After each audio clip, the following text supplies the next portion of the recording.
All right, good evening. This is the June 15th Cottage Grove City Council meeting, which I'm calling to order. The first order of business is the Pledge of Allegiance, so if we could please rise. I pledge allegiance to the flag of the United States of America and to the republic for which it stands, one nation, under God, indivisible, with liberty and justice for all. All right, will the clerk please do the roll? Councilmember Kambata, Present. Councilmember Dennis, Here. Councilmember Thede, Here. Councilmember Olson, Here. Mayor Bailey. Here. Next on our agenda is open forum. This is the opportunity for anybody that wants to speak on something that's not on tonight's agenda. We did have a sign-up sheet out in the entryway, and nobody did sign up, but in the event somebody came in that wants to speak, is there anybody in the audience that wants to speak on open forum this evening? All right, seeing none, we'll move then to adoption of the agenda. Motion to adopt the agenda. Second. We have a motion by Councilmember Dennis, second by Councilmember Thede. All those in favor signify by saying aye. Aye. Aye. Opposed? Motion carries. Next is presentations. We have two presentations this evening. The first one is the awarding of the Craig Woolery Scholarship Program. And I believe, I know the Public Safety Board is here, but I believe Shay Clary, you are going to start us off on this? Yes, Julie will actually introduce us. Okay, we'll just have you go up here and start, and then we'll go from there. We can bring everybody up. Yeah, you guys, council, do you want to go down in front? Yeah, we should. Let's go down in front.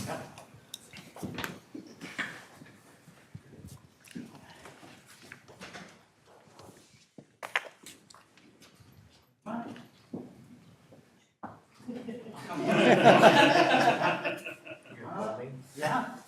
Come on up, come on up. I'll stand over here and lean in. Who wants to start? You go over there. You go over there. I'll do that too then. You go over there. Is it on? Yeah. Hi. We're the Public Safety Board, and when Chief Woolery retired from the police department after an extremely long service, Justin Olson from the council approached our board and asked if he could develop a scholarship in honor of Craig. And we said, sure. So the first round, we had a donation, set up the scholarship, and really nobody applied. And so after that, we got more and more donations. And then COVID hit. And then we were not able to do anything until this year. So after several people came and the Lions Club donated more scholarship money, we decided to do 2 scholarships this year. And the recipients had to have a purpose to go into either law enforcement, EMS, or fire. And so our people that have applied are in that situation right now. So we're very excited. They also should live in Cottage Grove, so it's staying local. So Shay is going to introduce our 2 scholars. Thanks, Julie. So our 2 scholarship award recipients are Tia Rosso and Joe Roser. Tia, I'd like to have you come up here really quick. So Tia is a senior at Park, and she became interested in law enforcement because her dad is a reserve officer, and she also lost a friend, unfortunately, to drunk driving. So she is interested in becoming a police officer when she graduates. And she's also a member, a sergeant within our award-winning Youth Explorers program, which fosters an interest in law enforcement. So this is really well-deserved. As a board, we're very proud to be able to award this to you and help you further your education. Exciting.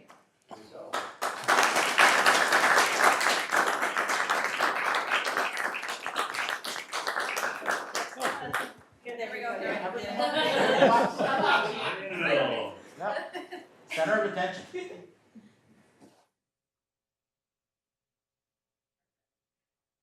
After mom got this. Yeah.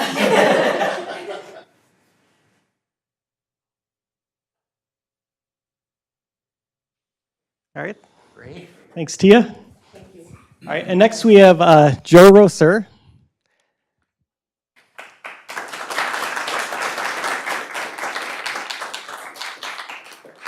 So Joe grew up in Cottage Grove, and he's currently a student at Minnesota State University Mankato, exploring law enforcement.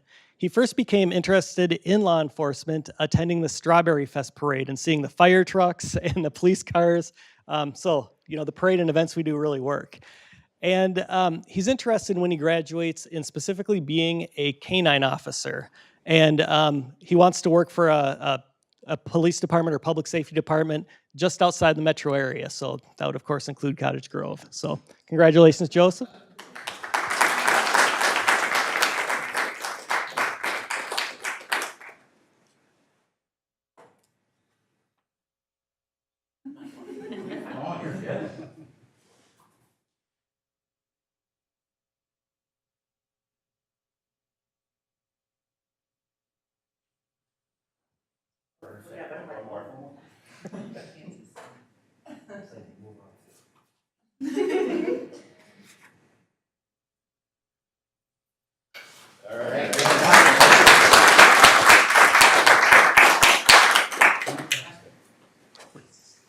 To the mayor. Yep.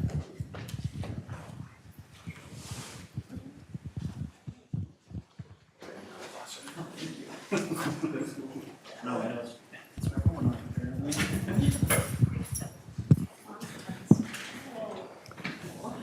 While they're kind of filing out of the room, I want to once again thank Councilmember Olson and your wife Kim for kind of getting this program up and running within the city of Cottage Grove. It's obviously going to go to some great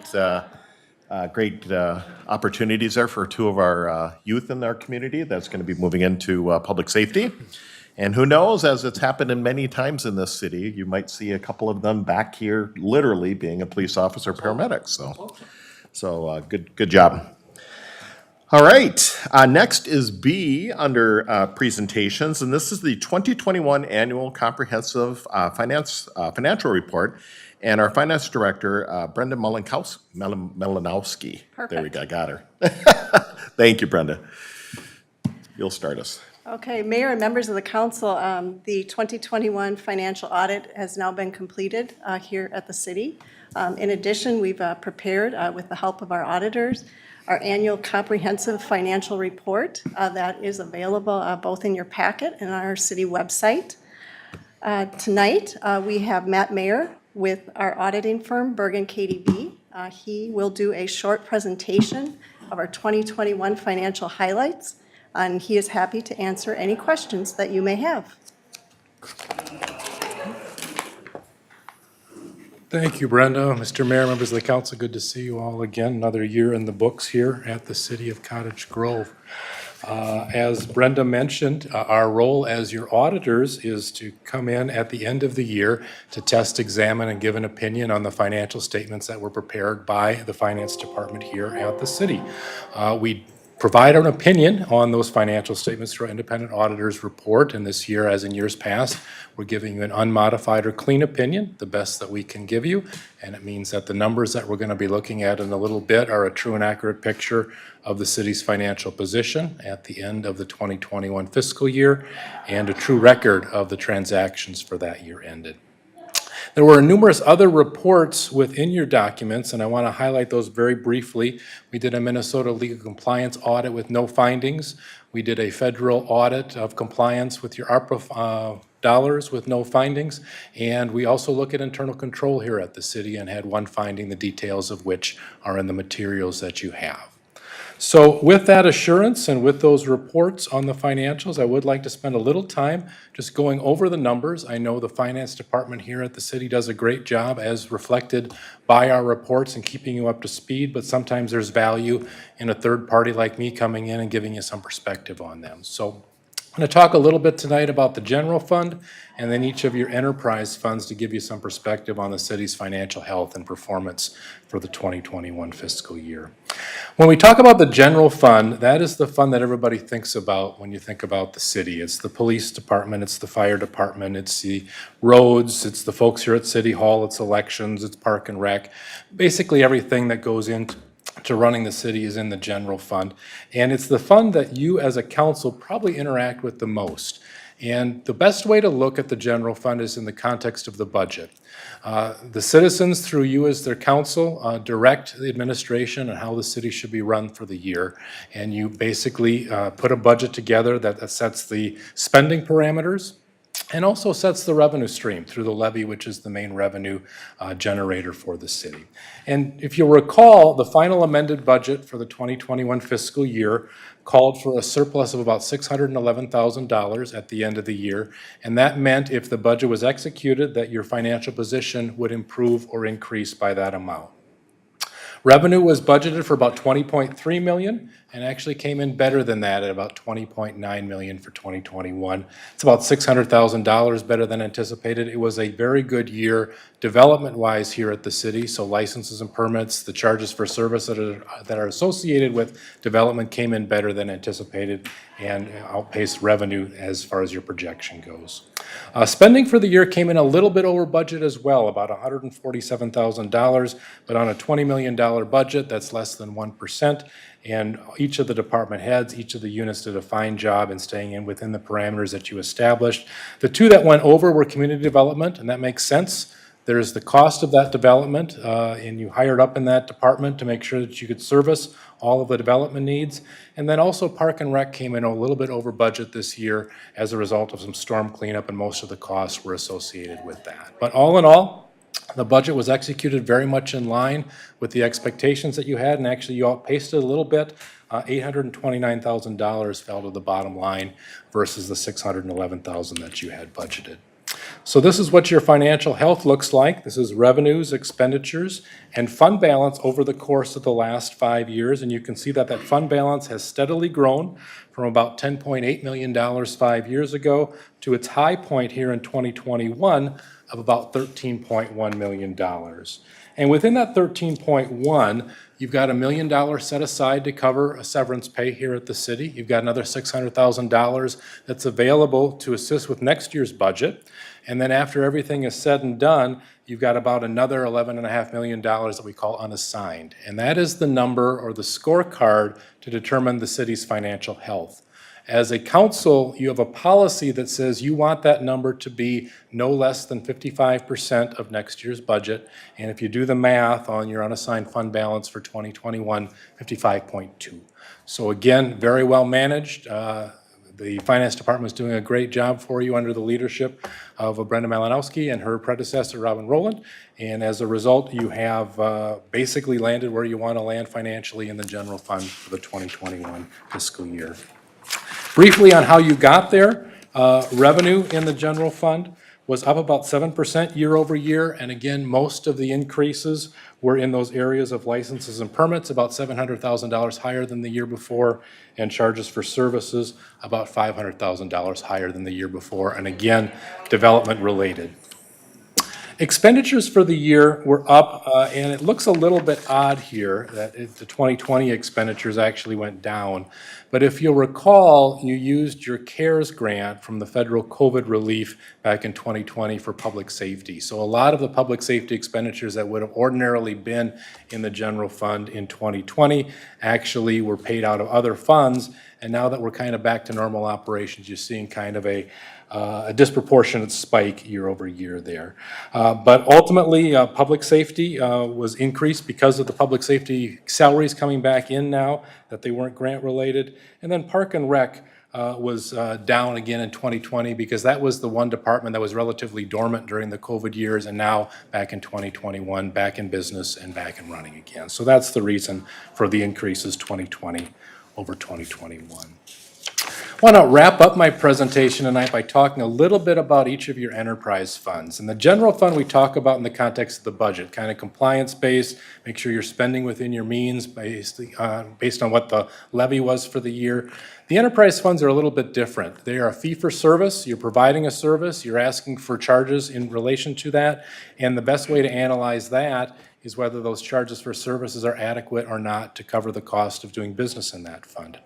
Now, the streetlight fund is where you're generating fees associated with that, and you can see the increase in expenses each of the last 5 years, and there has been increases in the streetlight revenue the last couple of years, but you can see that they're not quite right now pacing the increases in expenses. So as a result, we have shown operating losses each of the last couple years, and the fund balance, or the net position in this fund, has also declined, but you can see that that has kind of leveled off, and maybe we've kind of hit a reasonable level of fee structure. But if I had to point to one fund as far as performance go, that might be the one to take a look at. You do have $450,000 worth of reserves on a fund that's spending about $1.2 million, so about 3 months worth of expenditures there. But that one is very obvious as far as a financial position that those dollars have been spent down over the course of the last 5 years.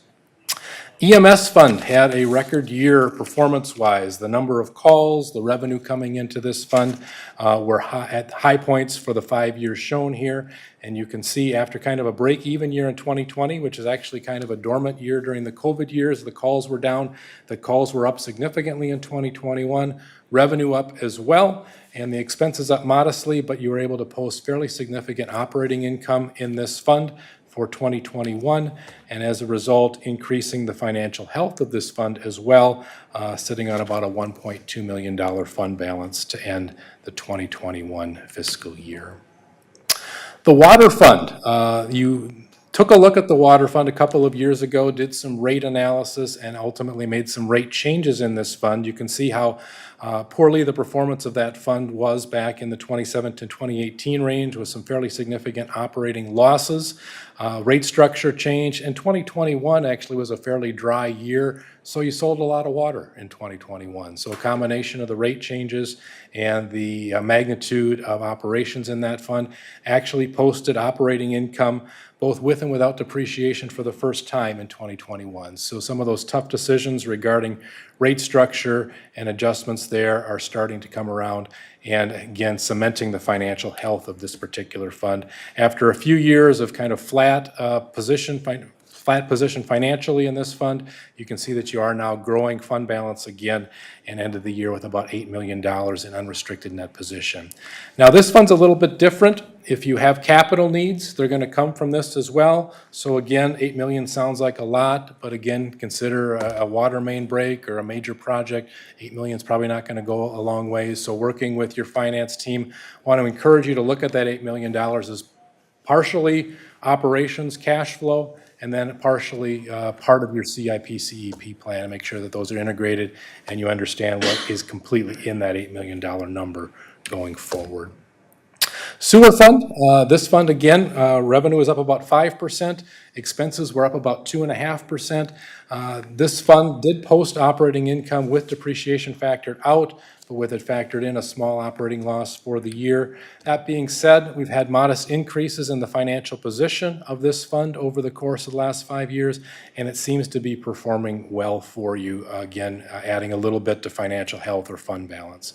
Ending the year a little over $6 million in fund balance, but I want to remind you that this was one of the banker funds to help build City Hall here, and about half of that, about $3 million of that $6 million, actually is an IOU to yourself from other resources. So the actual liquid resources that are available for use in this fund are only about $3 million, and as that loan gets repaid, just like the loan was repaid over the course of the last few years here in the water fund, which is now completely paid off, that will turn into full cash. But the green portion of the bar is representing that IOU, and while it's part of your financial health, dollars that will be eventually repaid, it's not there right now to write checks with or use to pay things with. So just make sure that you're aware of that as you make decisions going forward in the sewer fund.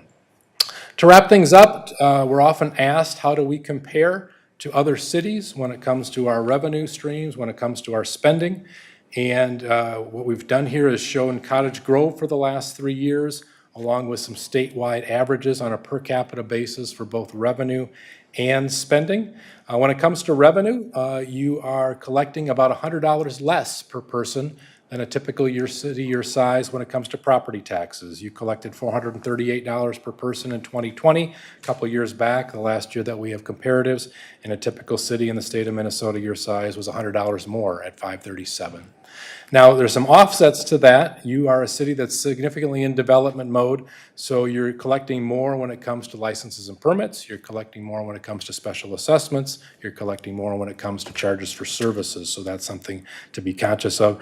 And actually, intergovernmental revenue has been higher the last few years as well, as you draw on that MSA or that municipal state aid for your roads here as well. On the spending side, you're spending about $50 less per capita when it comes to operations. That's the everyday cost of doing business, the police department, public works, park and rec. When it comes to capital, you're spending more than a typical city, again, development related. And then when it comes to debt service, you are significantly less, about $30 less per capita when it comes to your debt service cost or your debt load here at the city. That means that you are in development mode, yes, but a lot of that is on a pay-as-you-go basis, and you're not incurring significant debt. In fact, the debt load that you have is about 75% of a typical city your size when it comes to the debt service on it. So, hope that gave you some perspective on the results of our audit for 2021 and also your financial position, your financial health, but I'd be happy to stay for any remaining questions that you have before you accept the audit. All right, council, any questions that you'd like to ask him at this point? Councilmember Olson. It's my favorite time of the year.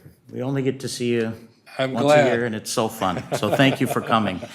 I guess the good news is what you've been telling us for the last several years, and you're telling us again tonight, is that living in Cottage Grove is a tremendous value to the resident comparatively when you look at other cities of similar size. I think you said in terms of what we're charging for property taxes, we're about $100 less. Is that accurate? That's correct. And then what we're spending in terms of debt service is less by about 30-some dollars. And what we're spending for general government is about $50 less. So all in, that's about $180 savings per capita versus these averages that you shared with us. Am I on the right track so far? Correct. We've got your peer group as cities between 20,000 and 100,000. Perfect. So here's my question. You mentioned that as a city that is in growth mode, in development mode, you can see that we are spending when it comes to growth, but we're doing pay-as-you-go.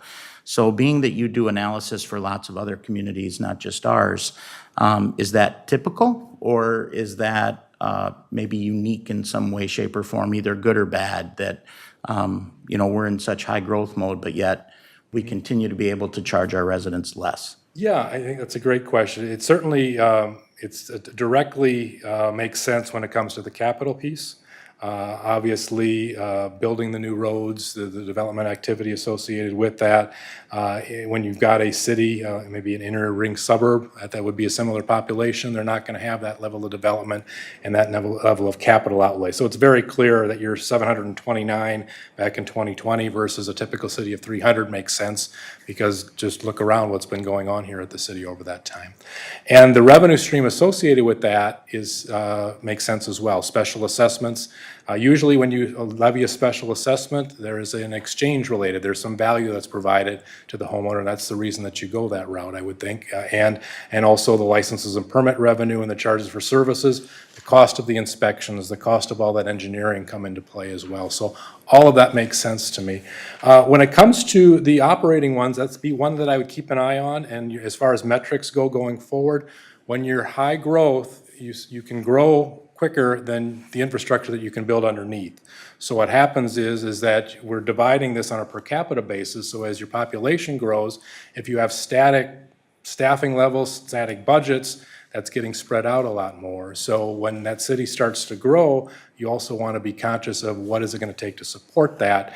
And when you're below average on the operations side, that can be good. Like you said, it could be the value that you're getting. Mm-hmm. It also could mean that you've got some catching up to do as far as operation services go. I don't know what the answer is to that, but I'm just giving you some perspective on it to look at it from both sides. No, that's excellent. I appreciate you sharing that, and I share your concern.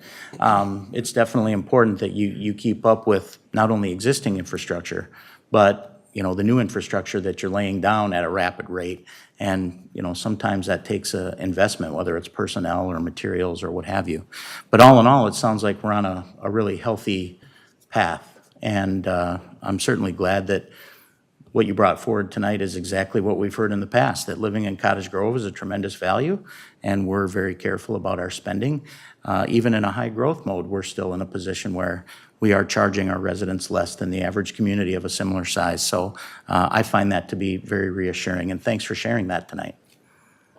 All right, thank you. Councilmember Dennis. Thank you, Mayor. And thank you for touching on this last point, because we are in a growth mode, but one of the things that we're working on, and just so that you would have an understanding, and the folks maybe at home that are watching this, is we are putting a tremendous amount of time in planning into understanding how the future is going to unfold, what the needs are going to look like, so that as we plan, in fact, we had our strategic planning at the beginning of the year to look at some of these very dynamics, what we're going to need to do in order to maintain the high level of quality and service that people have come to expect from us, but still do it in a way that makes sense financially and provides a great return of value to the community. So I'm very confident, and I think the rest of the council, in working together on that, along with our staff team, is doing a good job and on the right direction, at least in my opinion. So thank you.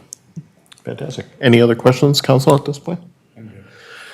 Thank you. Thank you, Brenda. Thank you for coming in at the end of it while Robin went into retirement to kind of get it all finished up. The next one's all yours. But great job to the staff and everybody. Thank you for putting it together. And also, like I would just echo, it is very impressive to see we continue to manage the budget very, very tightly, I guess is probably the best way to put it. And we're very careful with the local tax dollars. So at this point, what we do need to do is to have a motion and a second to accept the annual comprehensive financial report for the year ending December 31, 2021. So moved. We have a motion by Councilmember Olson. Do I have a second? Second by Councilmember Thiede. Any discussion? Seeing none, all those in favor signify by saying aye. Aye. Aye. Opposed? Motion carries. All right, next is 7 is consent agenda. Is there anything that council wants to pull on consent? Councilmember Olson? I'll pull B. You mentioned B, okay. And Councilmember Dennis? I'll pull item C. You're pulling C. Thank you. I'm good. You're good? Okay. So let's go ahead and start with Councilmember Olson with B, the Public Service Commission appointment. Thank you. This item is to appoint Kelsey Moyer to the unexpired term on the Public Services Commission, which begins July 18th, 2022, and ends February 28th, 2023. I pulled this item just for a minute. Kelsey happens to be joining us here tonight, which is great. Thank you. Nice to see you. I just wanted to say that Greg Rinzel, Ryan Burfind, Steve Ingram, who's the chair of the commission, and then myself had the opportunity to speak with Kelsey about her interest in getting involved with the city. She actually had, on her application, she had several areas of interest, but we were grateful that she decided to come and interview with us for public services, and we were definitely impressed. A lot of energy, a lot of enthusiasm, definitely wants to contribute in a positive way for the city.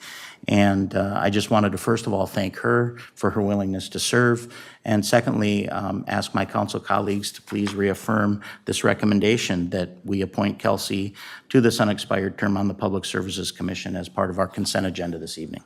All right, thank you. And welcome and thanks for participating and getting involved. Don't welcome yet, we didn't vote yet, but pretty quick. I think we're okay? gonna be good. Pretty quick, yep. And then Councilmember Dennis, you have the Convention and Visitors Bureau member appointment. Okay, thank you, Mayor. Appointments. Yes, appointments and some changes too, because we've got a number of individuals moving around here a little bit. So I'm going to go through this meticulously to ensure that I'm covering every single point that we have. First and foremost, I would like to thank what will now be former Director Rashan Patel for his service. He was one of the ground floor members of the Convention and Visitors Bureau that we refer to simply as Discover Cottage Grove. And so he's a fantastic guy and just a man of very positive nature and was instrumental. He is the owner of Country Inn and Suites here in Cottage Grove. And so we thank him for the contributions that he made, and wish him well going forward in the future. So he resigned from his position, and what this does now is it creates an open seat for us in what we refer to as an unexpired term ending December 31st of 2022. So as we are required by the rules of our operation, we have to have at least one person from the hotel industry or lodging industry be involved with us on this board. So Mr. Patel actually was kind enough to ask his general manager, Renee Bade, if she would be interested in joining, and she indicated an interest to do that. So we are going to continue to have a great resource in her with excellent perspective, and we'll be asking tonight for approval from the council so that she can fulfill that unexpired term. So we'd be looking forward to that.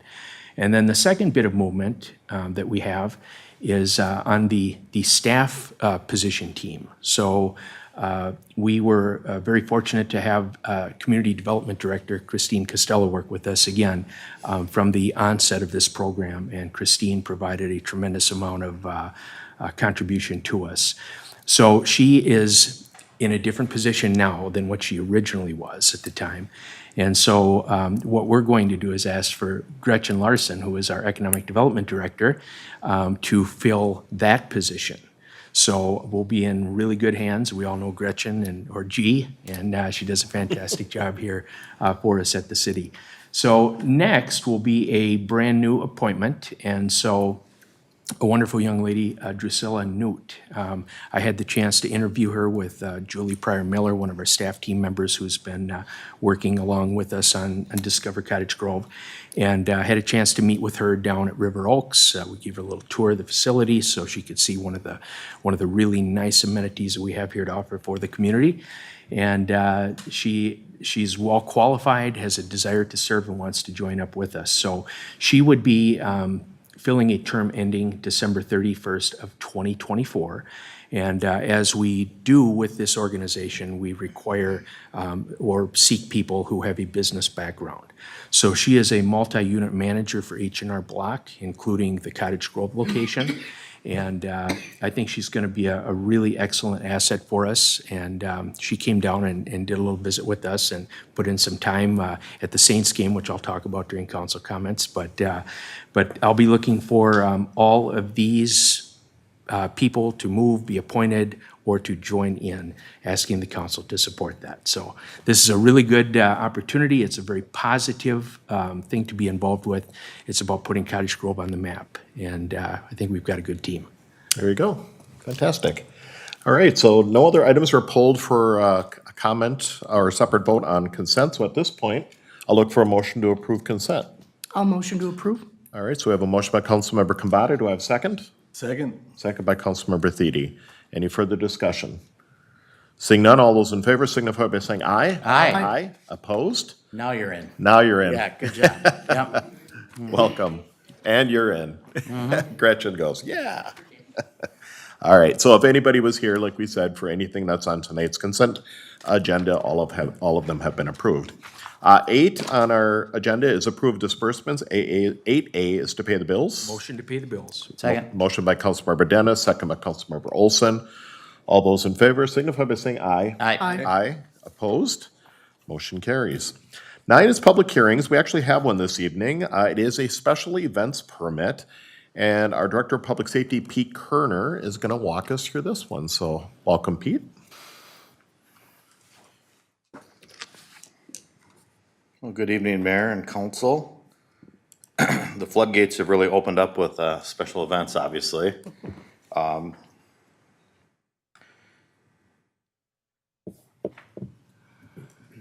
Here we go.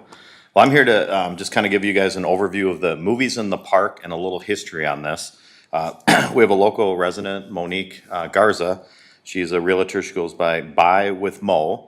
She contacted Molly up at the Parks Department and wanted to reserve Highlands Park for movies in the park. She said she's gone to some other communities.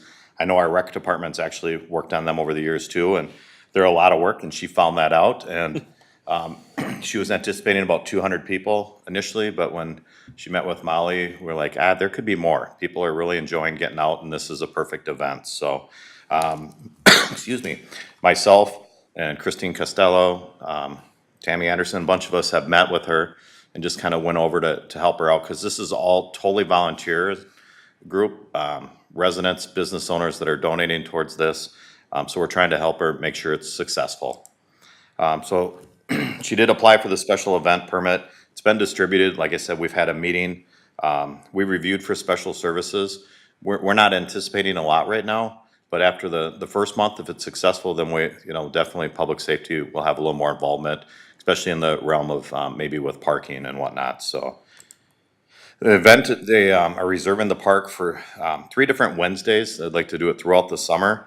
Highland Park is really the only park that fit for the venue with them. They had looked at Kingston, some other one, but there was already major soccer tournaments, or just tournaments, so this was the park that kind of worked for them. They're gonna start at 7:30 with the movie starting at dusk. And I think you'll see from each month, it might change a little bit with some of the things they do there. They have some ideas for a crazy hair thing, so I know Councilmember Olson was already volunteered for that one. But they have some, it might change up a little bit, but they're flexible, we're flexible with them, we'll work with them, so. They plan on 7:30, but with the movie starting at dusk. Here's just what they're looking at for the layout. It's really the baseball field is where they want the spectators, the viewing area where people can bring chairs and blankets and sit out there. So the screen will be way out in the field, not really pointed towards residents or anything, so it's really out in the open. In the parking lot, you'll see there's some vendor parking, and they'll have some vendor tables set up. So some of the businesses that are helping to sponsor this are gonna be doing some things. I think it was South Suburban Rentals actually donated the popcorn and mini donut machine that they'll have on tables by the pavilion there. Again, public safety, the only thing was, we think it's gonna be successful. So we wanted to really hit on the parking situation, make sure that we keep the lots open. And the residents of Cottage Grove are extremely resourceful. They'll find some parking, residentials. We just saw it with the one family tournament that they had at Kingston. People were parked on the roads. There was hundreds of cars, but really no problems, so. But absolutely no parking on 70th Street. That's a 50-mile-per-hour zone through there, so public safety will be up there shagging people out. We don't want anyone, stopping, dropping off or anything there, so. Here's some of the parking. As you can see, the Highlands Park does have the 3 parking lots and the roads, and we're gonna encourage people to be to the north of 70th Street. We don't want people crossing there, so even with reserves, that can be a little more dangerous, so we're trying to avoid that.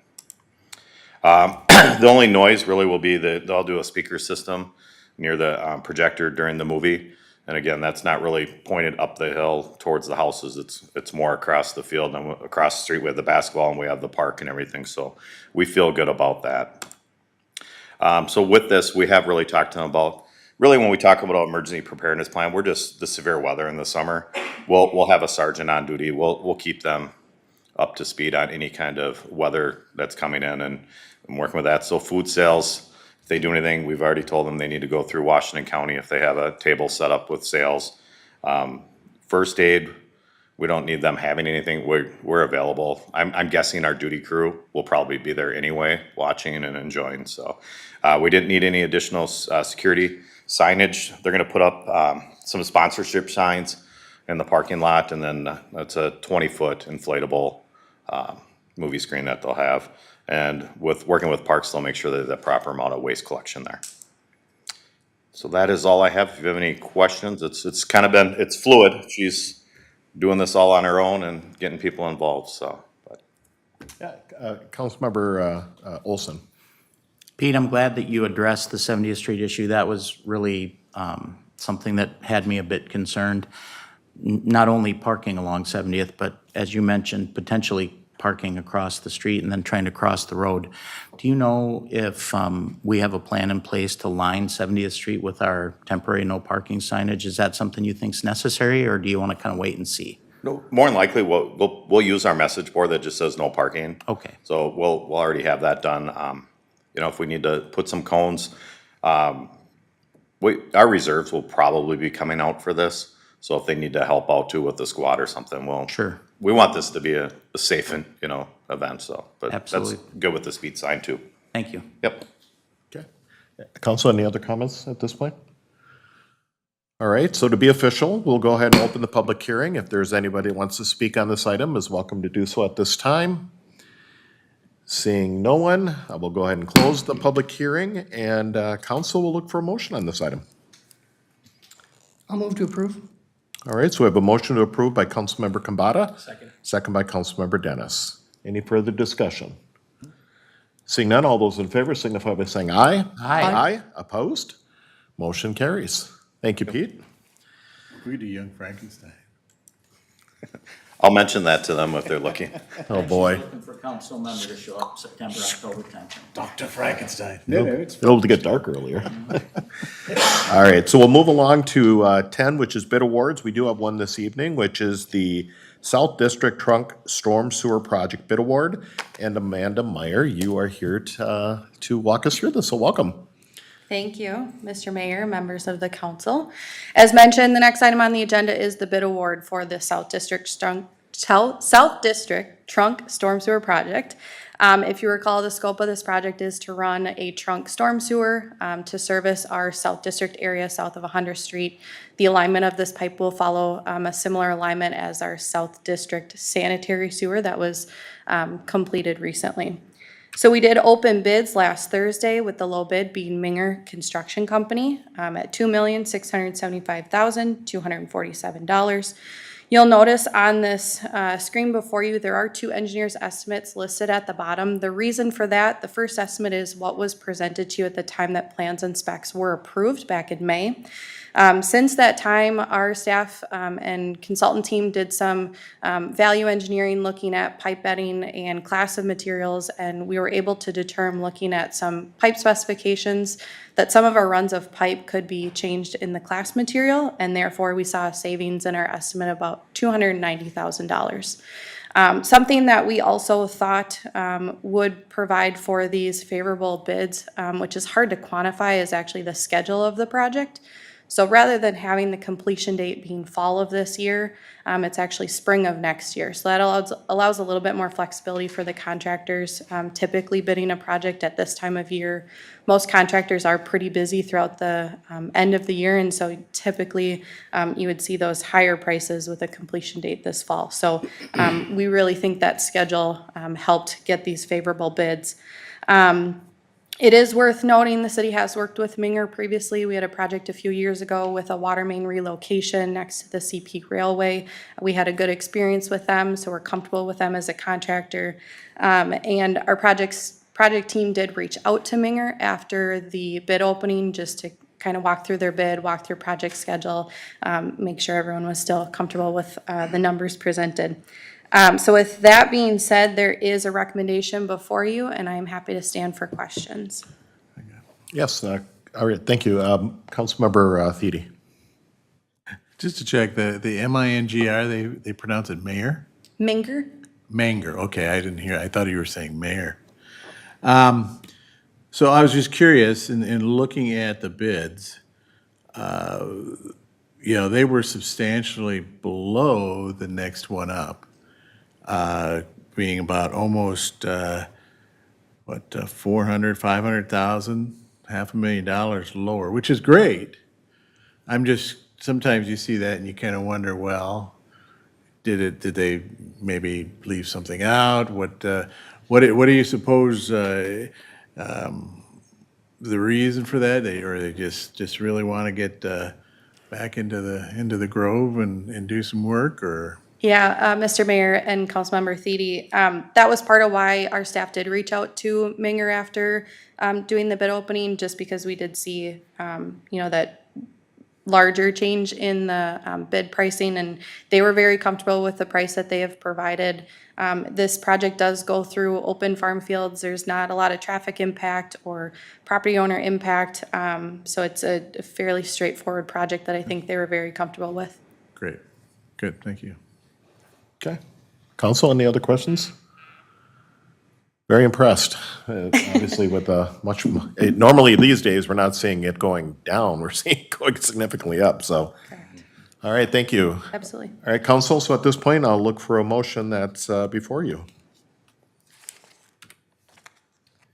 Mayor, I'll move that we adopt Resolution 2022-103, awarding the South District Trunk Storm Sewer Project to Menger Construction Company for the base bid of $2,675,247. All right, so Second. we have a motion by Councilmember Olson, second by Councilmember Thede. Any further discussion? Seeing none, all those in favor signify by saying aye. Aye. Aye. Opposed? Motion carries. Thank you, Amanda. All right, 11 is the regular agenda. There isn't anything on there this evening. We're already now to 12, which is council comments and requests. We'll start with Councilmember Kambata. I don't want to steal Steve's thunder, so I'm not gonna talk about St. Paul, but I am impressed with the level of community engagement we've had and the level of feedback we've been getting. I know we still have the online survey out there. Maybe staff can let us know how much longer they're gonna keep that open before we start tabulating data. But I'm excited to see what community feedback is on our parks. I was able, with the Parks Commission, to go and tour all of our city parks here on Monday. And Zach was a wealth of knowledge on the history of some of those parks and how they got named. But more importantly is, you can't, I think the idea is you shouldn't be able to go more than about a half a mile without getting to a community park. And I thought that was really great. I've been in other communities where that's not even close to the case. And they don't value the development in those parks as much as we do. So as it's gotten really hot right away, I hope that we get to see more people out enjoying those amenities. And I look forward to hearing what the community feedback is on some of those parks that are coming up here. Fantastic. All right. Councilmember Dennis. Okay, thanks, Mayor. I've got two things for us here tonight. The first one, we'll talk a little bit about Cottage Grove Night at the St. Paul Saints, which was last Saturday evening. And myself, every member of the council that was present here came down, as well as a number of our staff members to assist in helping to put Cottage Grove on the map. We had a chance to be in a very good position on the concourse area where there were tons of people that were walking by, and we passed out a bunch of materials. We interfaced with folks, answered questions, shared our visitor's guide and other materials with them. And it was just a beautiful evening to be out and a really fun experience to be part of. And I think everybody felt really good about the interaction we had with people. So I thank everyone who helped to put that event on. And then the second thing, I'm just going to mention very quick, and I'm, as he said, Tony says he's not going to steal my thunder. I'm not going to steal Dave's thunder because I know he wanted to talk about like the Strawberry divert. Fest. But I do want to mention that we'll be there, I think all of us, on in the parade. And, excuse me, Justin Olson and myself are going to pull double duty because we're gonna do our thing first. And then we're gonna go back and walk with our friends from Beyond the Yellow Ribbon. And so this is a group that we're very proud of, and we find tremendous value in the work that they do. It's very humble work. It's making a difference in the lives of veterans and current service members. I've been talking a lot, so my voice is toast. Also, their family members in times of need. So it's really a fantastic organization to be a part of. So I know we're gonna be, at that point, back toward the end of the parade. So I asked people to keep a little eye out for us. We don't have a large group of folks, but it's a nice group of people that are very, very dedicated. And as I will make a shameless plug, because I know we have a tremendous number of great organizations in the community, many of them that are charitable, that are looking for opportunities. And if there's anyone who feels strongly like we do about Beyond the Yellow Ribbon, and they might care to either want to connect with us for a volunteer opportunity, or if they would be interested in possibly making a donation to the organization, we could really use that, and we could make sure that money and that funding is put to great use to make a difference. That's what I have. All right, thank you. All right, Councilmember Thiede. You ready? I'm ready. Dave, take it away. It's here, Strawberry Fest 2022. So it's going to be a fantastic time. And did you see the weather? I mean, it might be a little bit hot, but there's a great big sunball every day. And I hopefully don't jinx it, but it looks like there's buffers on both sides so that anything moving in won't rain on our parade per se. But so it's going to be a fantastic time, and everything's ready. You know, we've got the event schedule out there for everybody to just see what's going on. If you go out to cottagegrovestrawberryfest.com, and there's just a load of stuff out here. And, you know, if you like food, you like events, you like rides, if you like wrestling, okay, you know, we're even having wrestling this year. It's just everybody's excited to get out there again and have fun. So don't be left out. You gotta, you know, mark it on your calendar and get on out there. So there you go. All right, sounds good. I might add a few things when it gets there. Yes. All right, Councilmember Wilson? Nothing. All right, so I'll piggyback a little bit on Strawberry Fest. So a couple things, you know, first of all, for the general public, you know, Strawberry Fest is 100% volunteer. So for the many years that all of us, and I say us, because I know Councilmember Olson's been past president, I've been past president, Lori's been president for quite a while now, and obviously you're involved with it too, which is awesome. But they keep making it and trying to get it bigger every year, and it is going to be pretty awesome because of the last 3 years technically, we haven't had the opportunity to see it. I did want to make a little plug for tomorrow night, Thursday night, depending when you see this. First of all, tomorrow afternoon from 3:30 to 4:30 at Kingston Park, Twin Cities Live is going to be there live. So if you're interested and want to get on TV, come out and check it out. They're going to be doing a variety of events and pie eating contests and all kinds of stuff out there. They're going to be promoting Cottage Grove and our Strawberry Festival, so that's pretty amazing that's happening. Tomorrow evening, I believe Councilmember Olson and I are part of a judge panel for the talent show, and Minnesota Sings. It starts at 7 o'clock, so if you're interested in that, obviously the carnival's going to be up and running, like I said, a lot of food booths and all that. And then it is set up a little different this year, too. You'll notice that over there due to some construction at the elementary school and such, so I encourage you to come check out it. I actually kind of like it being a little tighter in, personally speaking. And then I also know in talking with Samantha Crabtree that she has over 100 vendors this year in the Strawberry Fields Marketplace. So that's pretty amazing. I know the Discover Cottage Grove booth is also going to be part of that. So if you want to find out a little bit more about Cottage Grove, that's your opportunity to do so. So I just want to make that shameless plug about Twin Cities Live tomorrow, just if you want to have some fun and cheer on the great community of Cottage Grove, that is fantastic. Second of all, want to just do a real quick shout out to the Park Boys baseball team. They were in state again. That's 2 years in a row. Last year it was in the championship, and unfortunately they got beat by Farmington. They went into the playoffs, the first round, this past yesterday, Tuesday, and they unfortunately got beat by Farmington by 1. I was tracking it through the whole, like to the 6th, and it's unfortunate, but you know, very proud of the boys and the team and the coach and that for really putting on a great show and showing up and frankly putting Cottage Grove on the map. They did win the consolation championship today. Oh, did they? I didn't know Yep, that, so thank you. they had one loss in the tournament, which was to Farmington. They went into the bottom of the last inning ahead 2-1. Farmington came back to win 3-2. It drove me nuts. Yep, but then Park dominated in the consolation round, and they are the consolation champs this year. So great In job. the state of Minnesota. Yep. That's pretty awesome. So very excited for them. And again, congratulations to them and the Park High team, our Park High School. The last thing, and it's kind of interesting because we're talking here on the 15th of June, but believe it or not, we do not have another city council meeting until like the middle of July because the quote-unquote next meeting would be like right after the 4th. So we typically do not do a meeting, and we're not doing it again this year. But other than we're talking about Strawberry Fest today, I do want to just remind the public that on the 4th of July at Kingston Park, where obviously the festival is going to be, there will be a very large 4th of July fireworks display once again.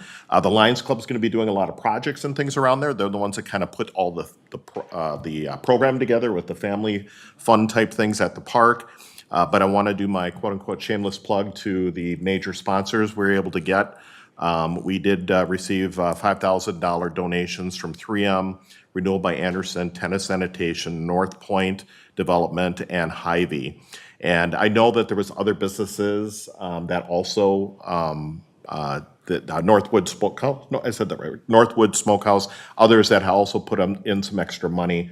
But I kind of went after the big guns, if you will, so that we could make sure we have a amazing show this year. So again, 25,000 plus for the fireworks this year, so it's going to be an amazing display. And lastly, just a little, again, maybe a little shameless plug about what we talked about earlier this evening, which is movies in the park. One of the neat things I really, really love about Cottage Grove is when somebody has an idea. One, I think our staff and our council really work with them to come to, hopefully have that dream or that idea come to reality. And you can talk about whether it's the bike park, which was volunteer driven, the dog park, which was volunteer driven, the all-inclusive playground, which was volunteer driven, or, I mean, we could keep going. And then you have an individual who I happened to bump into at Hy-Vee one day who made a comment about she'd really love to do movies in the park. So voila, we're now here, and now we're going to have multiple Wednesdays in our community driven by one particular individual's vision of what she would like to see more within our parks. And it kind of piggybacks a little bit to what Councilmember Kabata was mentioning. We're asking lots of questions from our public. We'll be handing out some flyers and things at Strawberry Fest. We want to hear what people are interested in and what they want out of their parks or don't want out of the parks, whatever. The idea, though, is when you dream, you can actually, come to Cottage Grove, and we'll work with you on making that dream become a reality. So I just thought I'd make that little comment there about those items. So that's it. Any other council comments or requests? All right. Just for the public, we have a workshop session this evening, which I believe we're going into the training room, which is open to the public. This is regarding the Glacial Valley Park Building Design Workshop. Which is a new park, speaking of parks, that's coming to Cottage Grove. And then 14 is a workshop session that is closed to the public. I do need to make one thing. I'm looking at Corey. Thank you. There is one more thing before I ask for adjournment from the council. I did almost forget. I got that glare from our attorney. After our last council meeting, I almost forgot to mention this today. We did do a performance review check-in with our city administrator, and since that's a closed session, I need to come back at this meeting and just state that we did have the performance review. It was a very good review. Actually, our administrator is doing a fantastic job, and frankly, is also part of this whole process. Frankly, is she likes these check-ins, which is what we did, to kind of make sure that we're all aligned as a council, as a staff. And so I just want to mention that to the public, that we appreciate everything Jennifer's doing, and look forward to those when we have those check-ins every so many months. All right, so I did catch it in time. All right, so council, I'll look for a motion to approve in here. Motion to approve? Adjournment. Adjourn, Yeah, sorry. Yeah, it wasn't Are we that. gonna adjourn and? Well, do you want me to adjourn in there? We're going to recess and go in there, thank you. Okay. I'll motion to recess. All right, well, you don't have to do that either, but that's fine. So we're going to head into the training room. So everybody have a blast at Strawberry Fest and have a great time at the 4th of July. Thank you.